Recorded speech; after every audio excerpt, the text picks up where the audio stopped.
আসসালামু আলাইকুম dear viewer, মায়াজাল.01 YouTube চ্যানেলের পক্ষ থেকে আপনাদেরকে স্বাগতম। তো প্রিয় বন্ধুগণ, পূর্বে টিউটোরিয়ালে আপনাদেরকে দেখিয়েছিলাম কিভাবে এইচটিএমএল দিয়ে আপনার ওয়েবসাইটে একটি টেবিল তৈরি করতে পারবেন। আমি এখানে একটি ক্লাস রুটিন তৈরি করার মাধ্যমে কিভাবে টেবিল তৈরি করা যায় তা দেখিয়েছিলাম, এবং দেখিয়েছিলাম কিভাবে চলমান লেখাগুলোকে কাঁথা সেলাইয়ের মতো করে কিভাবে চলমান করা যায় সে ব্যাপারে দেখিয়েছিলাম। তো আজ আমি আপনাদেরকে দেখাবো কিভাবে ওয়েবসাইটে এইচটিএমএল এর মাধ্যমে লিস্ট তৈরি করতে পারবেন। তো সে ব্যাপার নিয়ে আজকে আমি আলোচনা করব। তো আমি টেবিলটাকে এখান থেকে উঠিয়ে দিব এগুলো সহ। তো আপনারা জানেন যে কমপক্ষে এতটুকু কোড লিখতে হয় এইচটিএমএল এর ভিতরে, এবং আপনি হেডের ভিতরে আমি পূর্বের একটি টিউটোরিয়ালে দেখিয়েছিলাম আপনি একটি টাইটেল দিয়ে দিতে পারেন। আমি টাইটেল দিয়ে দিব,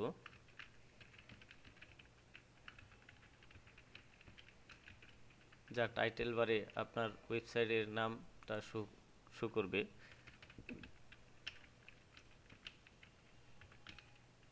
তো এটুকু লিখে দিলে টাইটেল বারে এই লেখাটুকু দেখা যাবে। তো কথা না বাড়িয়ে আমি লিস্ট তৈরি করে আপনাদেরকে দেখাবো। প্রথমেই আপনাদেরকে বলে রাখি, এইচটিএমএল দিয়ে দুই ধরনের লিস্ট উপস্থাপন করতে পারবেন। একটি হলো অর্ডার লিস্ট আর একটি হলো আনঅর্ডার লিস্ট। তো প্রথমে আমি আপনাদেরকে দেখাবো কিভাবে আনঅর্ডার লিস্ট তৈরি করা যায়। তো এই জন্য আমি একটি লেখা লিখে দেই, আপনাদের বোঝার সুবিধার জন্য একটি হেডিং দিয়ে দিলাম। প্রথমেই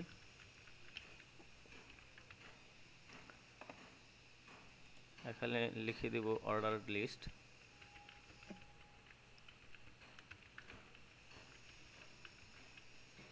তো সরি, আনঅর্ডার লিস্ট আমি আগে দিব। তো হয়ে গেল। তো আনঅর্ডার লিস্ট তৈরি করতে হলে কি করতে হয়? প্রথমে আপনাকে আনঅর্ডার লিস্ট তৈরি করতে হলে একটি ট্যাগ লিখতে হবে, তা হলো ইউএল। এর মাধ্যমে বোঝায় আনঅর্ডারড লিস্ট। তারপর এখানে কি তৈরি করবেন? আনঅর্ডারড লিস্টের ভিতরে আমরা লিস্ট তৈরি করব। এজন্য লিস্টেরও একটি ট্যাগ রয়েছে, এলআই ট্যাগ। এর মাধ্যমে লিস্ট বোঝায়, অর্থাৎ আনঅর্ডারড লিস্টের মধ্যে আমরা লিস্ট তৈরি করছি। এটার মিনিংস হলো এরকম। তো চলুন আমরা কিছু লিখে ফেলি ইত্যাদি। আমি এটাকে ডুপ্লিকেট করে নিচ্ছি কয়েকটা।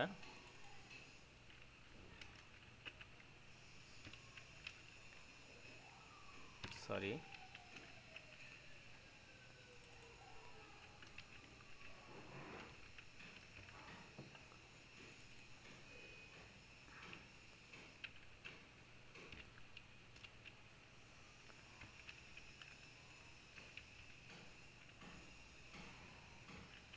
পাইনঅ্যাপল,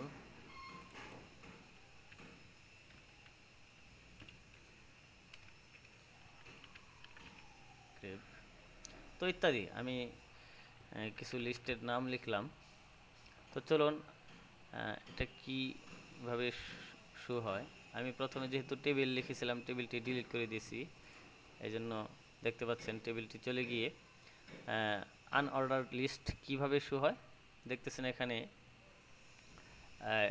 এগুলোকে এমএস ওয়ার্ডের ভাষায় বলা হতো বুলেটিনস মার্ক, কিন্তু এখানে আমাদের এইচটিএমএল এর ভাষায় এটাকে বলা হয় ডিস্ক মার্ক, অর্থাৎ গুল গুল চিহ্ন, এগুলোকে ডিস্ক মার্ক বলা হয়। তো এইভাবে আপনি ডিস্ক মার্কের একটি আনঅর্ডার লিস্ট তৈরি করতে পারবেন। এখন আমি দেখাবো কিভাবে অর্ডার লিস্ট তৈরি করা যায়।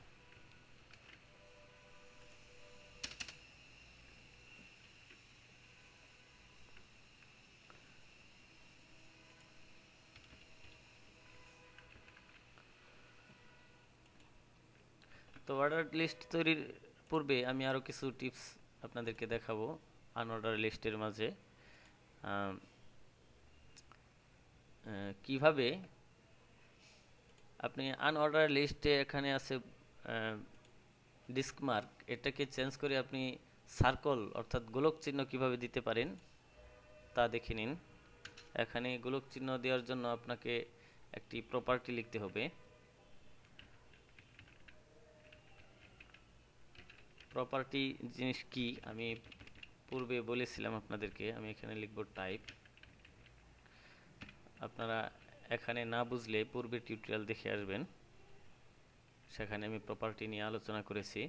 তো এখানে টাইপ লেখার পর আপনি কোন ধরনের মার্ক দেখতে চান সেটা লিখে দিতে হবে। তো যেহেতু আমরা সার্কল মার্ক দেখতে চাই, এখানে টাইপে আমি সার্কল লিখে দিলাম। দেখতে পাচ্ছেন এখন কিন্তু এই মার্কগুলো, ডিস্ক মার্কগুলো সার্কল মার্ক হয়ে গেছে। এবং আপনি এখানে আরও একটি মার্ক লিখতে পারেন, তা হলো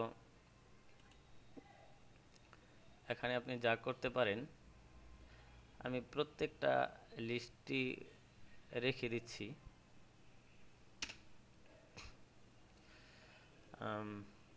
এটাই আপনাদের জন্য সুবিধা হবে আশা করি।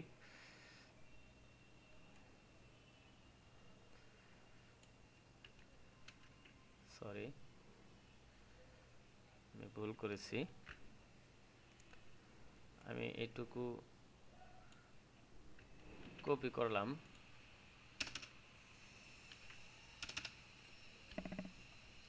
দেখতে পাচ্ছেন এখানে আমি প্রথমে সার্কল টাইপটা ডিফল্ট ভাবে যা আছে আমি উঠিয়ে দিলাম।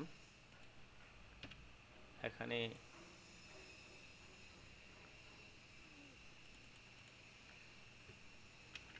আমি একটি লেখা কপি করলাম, এখানে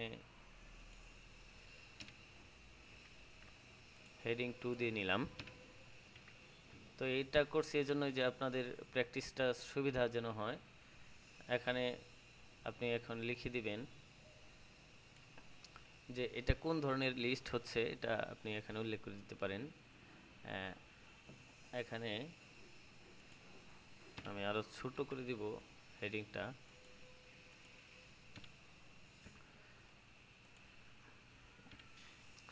তো এখানে আপনি লিখে দিতে পারেন এগুলো হলো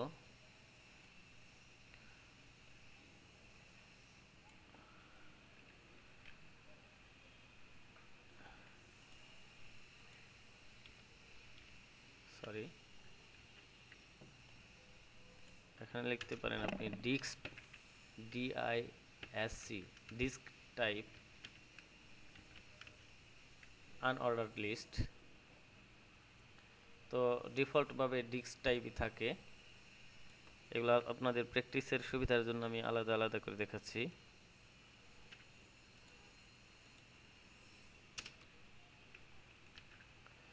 তারপরে এখানে আমি পেস্ট করে দিলাম আপাতত। এখানে আপনি লিখে দিবেন সার্কল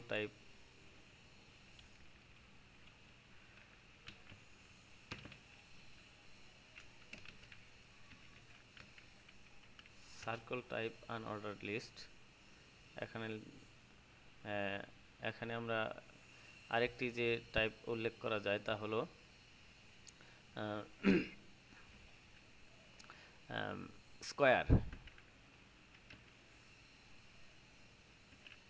স্কোয়ার অর্থাৎ চারকোনা আকৃতির আপনি যদি আনঅর্ডার লিস্ট তৈরি করতে চান তাহলে স্কোয়ার লিখে দিবেন। তো এখানে যা হবে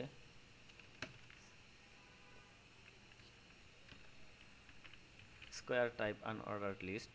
তো আমরা তিন ধরনের লিস্ট তৈরি করলাম একই ধরনের লেখার মাঝখানে, অ্যাপল, ব্যানানা ইত্যাদি।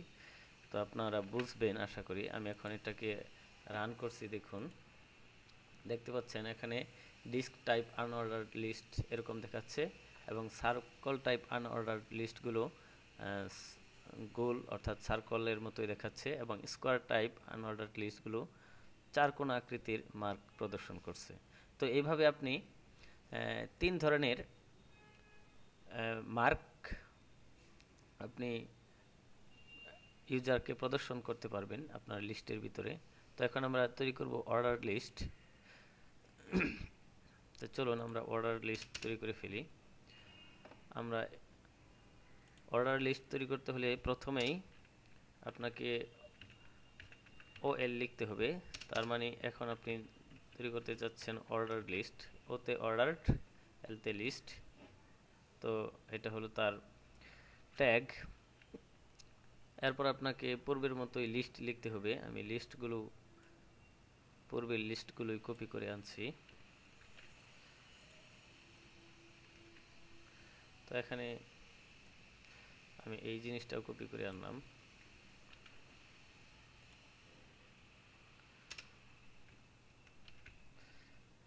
তো এখানে ডিফল্ট ভাবে যে টাইপটা প্রদর্শন হয় অর্ডার লিস্টে তা হলো নাম্বার টাইপ। তো আমি এখানে লিখে দিলাম নাম্বার টাইপ আনঅর্ডারড লিস্ট। তো চলুন দেখা যাক নাম্বার টাইপ হয় কিনা। দেখতে পাচ্ছেন এখানে 1 2 3 4 5 এরকম নাম্বার টাইপ আনঅর্ডারড লিস্ট তৈরি হচ্ছে। তো আপনি নাম্বারকে পরিবর্তন করে যদি ABC ইত্যাদি দিতে চান তাহলে কি করতে হবে, চলুন আমরা সেটাও দেখে নিই। এটুকু আমি কপি করলাম এবং এখানে পেস্ট করে দিলাম।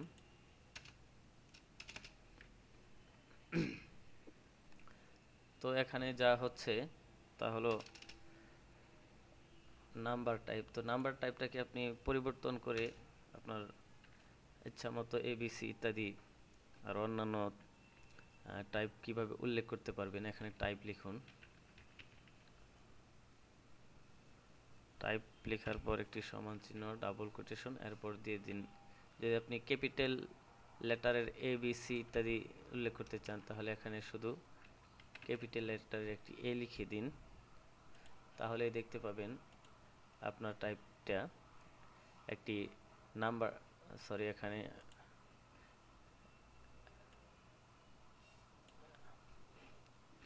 তো এখানে কি হবে, এখানে হবে ক্যারেক্টার CHARACTER।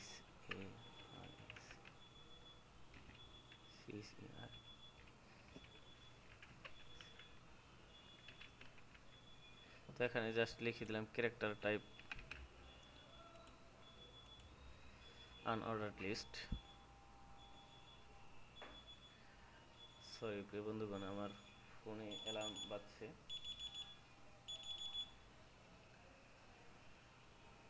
তো এইভাবে ক্যারেক্টার টাইপ আমি এখানে ব্র্যাকেটে উল্লেখ করে দিতে পারেন যে কোন ধরনের ক্যারেক্টার।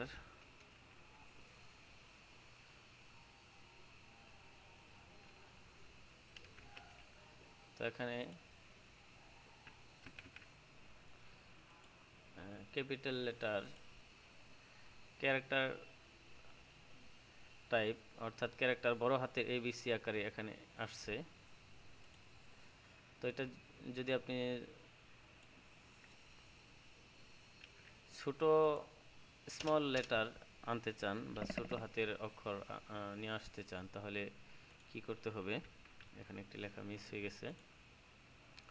তাহলে আমি এখানে প্রথমে লিখে দিলাম A। আপনি টাইপের ভিতরে আপনি সিম্পলি লিখে দেন স্মল লেটারের A, তাহলে কিন্তু আপনার লেখাগুলো স্মল লেটার অর্থাৎ এখানে আনঅর্ডার লিস্ট না, তো আমি লেখাগুলো পাল্টাইনি এই জন্য আনঅর্ডার লিস্ট দেখাচ্ছে। আমার এই সবগুলো অর্ডার লিস্ট হবে।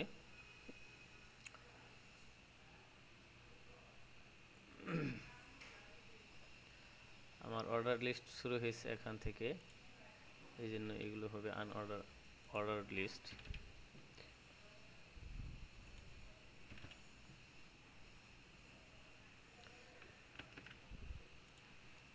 তো প্রিয় বন্ধুগণ দেখতে পাচ্ছেন এখানে অর্ডার লিস্টগুলো কিভাবে তৈরি করা যায় এবং 1 2 ABC ইত্যাদি আকারে কিভাবে আপনি শো করতে পারেন। তারপর আরও একটি, আপনি যদি রোমান সংখ্যায় অর্ডার লিস্ট তৈরি করতে চান তাহলে কি লিখতে হবে, আমি জাস্ট এখানে লিখে দিলাম আপনাদের বুঝতে সুবিধা হয়। তাহলে রোমান, তাহলে ক্যাপিটাল, যদি রোমান সংখ্যায়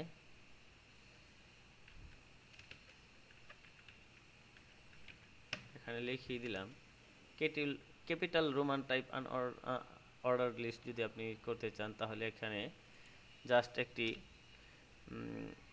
ক্যাপিটাল আই লিখে দিবেন। তাহলে আপনার ক্যাপিটাল রোমান টাইপ লেখা দেখতে পাচ্ছেন এখানে, অর্ডার লিস্ট তৈরি হয়ে গেছে। তারপর যদি আপনি এটা বড় কপি করলাম এবং এখানে পেস্ট করব, তো আপনি যদি স্মল রোমান টাইপ করতে চান তাহলে এখানে জাস্ট ছোট্ট হাতের একটি আই লিখে দিবেন। তাহলে আপনার ব্রাউজার বুঝে নেবে যে আপনি এখানে স্মল ক্যারেক্টারের রোমান সংখ্যা উল্লেখ করতে চাচ্ছেন। তো প্রিয় বন্ধুগণ, দেখতে পাচ্ছেন কিভাবে আপনি সহজেই HTML এর মাধ্যমে আপনার ওয়েবসাইটে অর্ডার লিস্ট এবং আনঅর্ডার লিস্টগুলো তৈরি করতে পারবেন। তো পরবর্তী আমার যে কথাটি ছিল যে কিভাবে লেখাগুলোকে, দেখতে পাচ্ছেন স্ক্রিনে আমি একটু দেখিয়েই নিই এটার বৈশিষ্ট্য কি।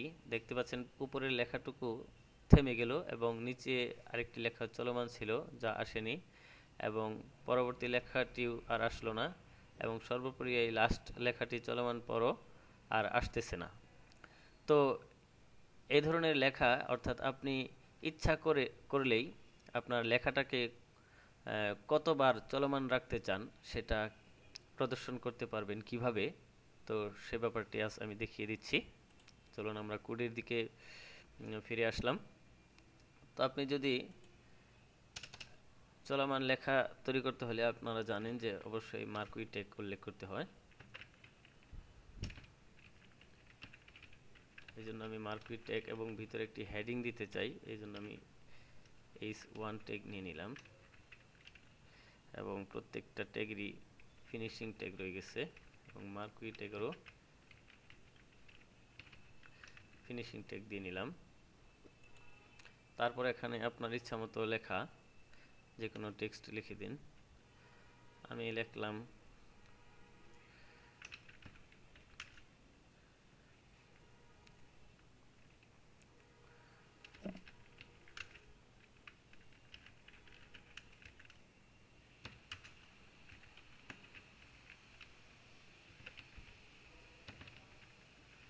now we have learned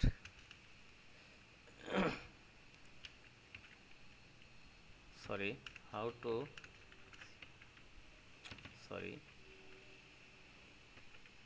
create list। তো অনেক বড় হয়ে গেছে লেখা, তো এটাকে আমি সেভ দিলাম। তো চলুন আমরা প্রথমে লেখাটি চলমান হয়েছে কিনা তা আমরা দেখে নিচ্ছি। তো এখানে দেখতে পাচ্ছেন লেখাটা চলমান হচ্ছে। আমি লেখাটাকে উপরে নিলে দেখতে আরো সুবিধা হবে, এই জন্য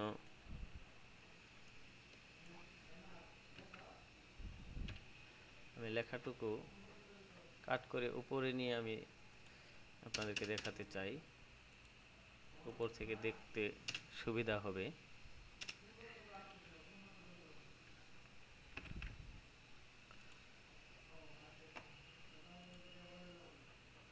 তো প্রিয় বন্ধুগণ, দেখতে পাচ্ছেন একটি লেখা চলমান হয়ে গেছে। তো সেই লেখাগুলো কিভাবে আপনার ইচ্ছা মাফিক কন্ট্রোল করতে পারবেন, আমি আরো দুটি লেখা ডুপ্লিকেট লেখা নিয়ে নিলাম। তো আপনি যদি চান যে প্রথম লেখাটুকুর মতো এই লেখা একবার চলমান হয়ে থেমে যাবে, তাহলে সেই কাজটি করতে হলে আপনাকে যা করতে হবে তা হলো এখানে আপনি লিখে দিন মার্কুইর পর একটি স্পেস নিয়ে লিখুন বিহেভিয়ার, এবং এখানে সমান চিহ্ন এবং ডাবল কোটেশন দিন এবং লিখে দিন স্লাইড। তো আশা করি এই লেখার মাধ্যমে আপনার লেখাটি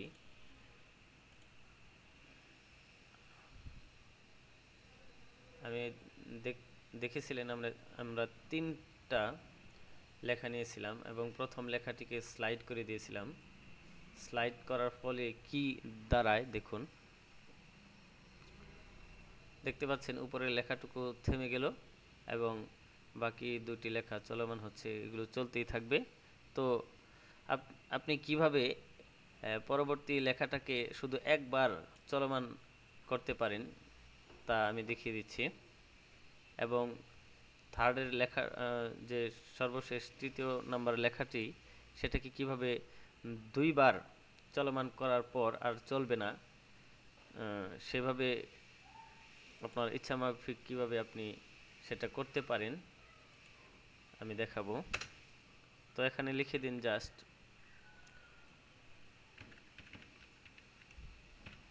এখানে একটি প্রপার্টি লিখুন লুপ, আর এরপর আপনি যে কতবার চলমান রাখতে চান সেই সংখ্যাটা উল্লেখ করে দিন, তাহলেই হয়ে গেল। তারপর আপনি এখানে উল্লেখ করে দিন লুপ 2। আর যদি আপনি সর্বদাই চলমান রাখতে চান তাহলে তো শুধু মার্কুই লেখাটুকু লিখলেই হবে। তো আমরা যেহেতু সেটা পূর্বে জেনেছি সেজন্য আমরা পরে আর কোনো লেখা রাখলাম না। তো চলুন আমরা দেখে নিই আমাদের চলমান লেখাগুলো আমাদের ইচ্ছানুযায়ী সংখ্যকবার চলমান হয় কিনা। হ্যাঁ, দেখতে পাচ্ছেন তিনটি হেডিং লেখা চলমান হচ্ছে এবং প্রথমটি কিন্তু থেমে গেল চলমান হওয়ার পর।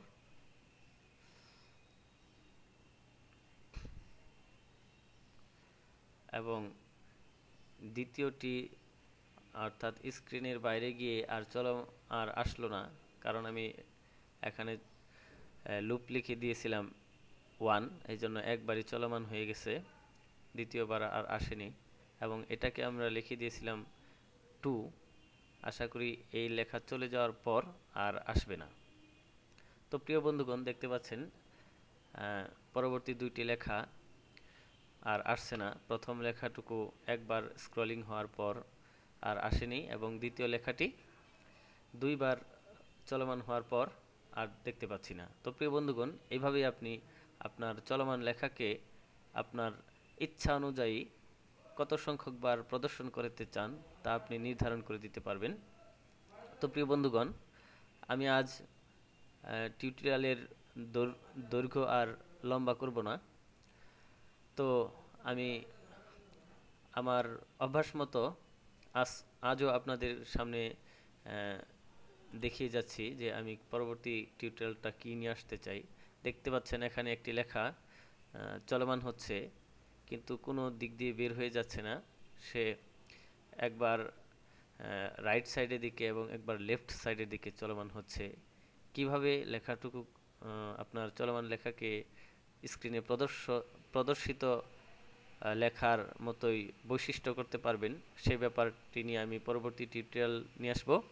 এবং পরবর্তীতে আমি আরও যে বিষয়টি নিয়ে আসব তা হলো আমরা শিখলাম টেবিল বানানো এবং লিস্ট বানানো।